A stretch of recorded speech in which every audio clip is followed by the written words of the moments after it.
Hello and welcome back. Today we're going to be talking about our first topic for Pod 2, and that is going to be primarily on slavery before it came to the Americas and the triangular trade. So our objectives for today, we want to describe the origins of slavery, explain the triangular trade route, and evaluate the impact of triangular trade. So here we see some of our essential questions for today. Remember, you do not have to answer and submit these questions, but they are ones that you should be thinking about as we go through our presentation. So, where did the Atlantic slave trade originate? How did slavery evolve into the American colonies? And what were the consequences of the slave trade? And today our standards are 8.4.12D.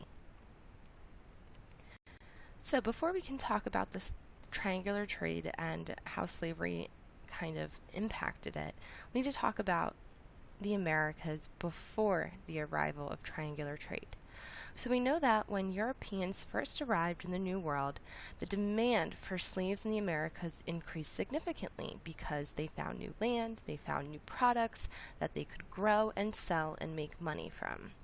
So the number one thing we have to remember, though, before we even talk about slavery, is that when Europeans came here, they brought with them certain diseases that would go ahead and kill off most of the native populations. So we're talking about 95% of Native Americans here in the New World were killed off because of things like smallpox, simply because they had never been exposed to them before, and so they weren't able to have any immunity at all. So as the Native Americans, as their populations are dying off because of disease, Spain is actually going to come in and conquer most of these territories in North America, and they're actually going to be the first who are going to rely on importing slaves from Africa for forced labor.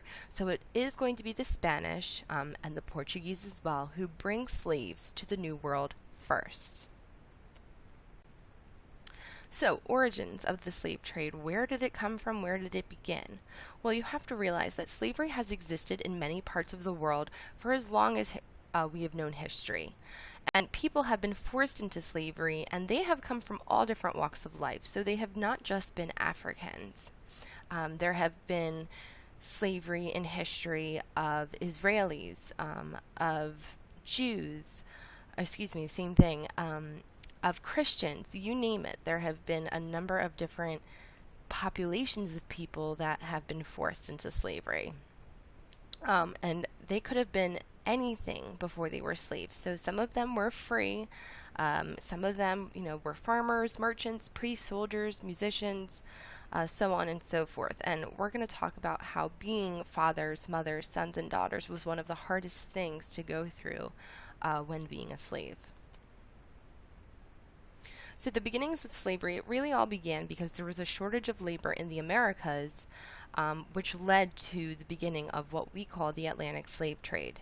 And like we said, it was the Spanish and Portuguese planters who needed workers for their sugar and tobacco plantations. So they would start shipping in large numbers of Africans to help fulfill that need for labor.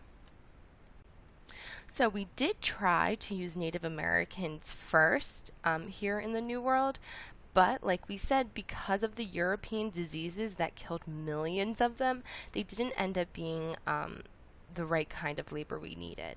So in the 1600s, we would try using something called indentured servants, where we would actually bring in other European people here to the Americas to work for us. Now, there was a problem here because they were only supposed to work for a certain amount of years, usually about 7 years. And the reason they would work for you for that amount of time was because you paid their trip to come to America. And after they work for those 7 years for you, technically your debt is paid off and you don't owe them any more work.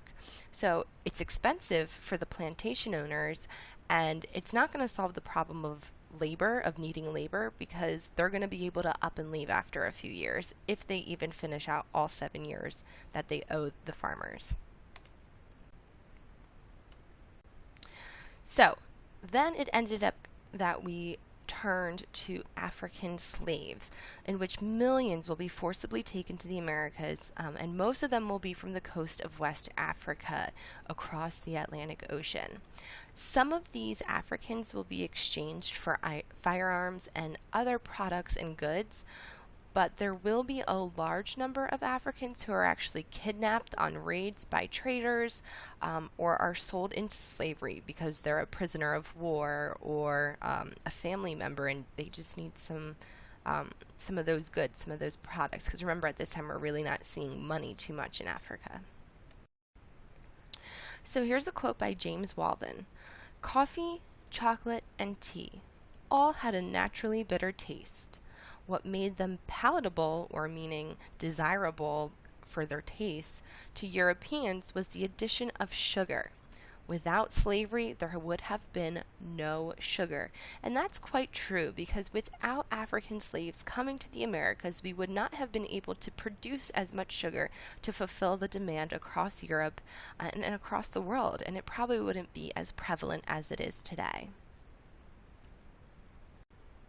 So, slave trade destinations. The three main destinations that I want you to remember are the Americas, Europe, and Africa. And those are going to be the major 3 points of triangular trade locations. But when we're talking about slave trade destinations, meaning just one aspect of that triangular trade, you will see that Africans went everywhere in the Americas, including North America and South America. Brazil would actually become one of the biggest importers of African slaves throughout this time.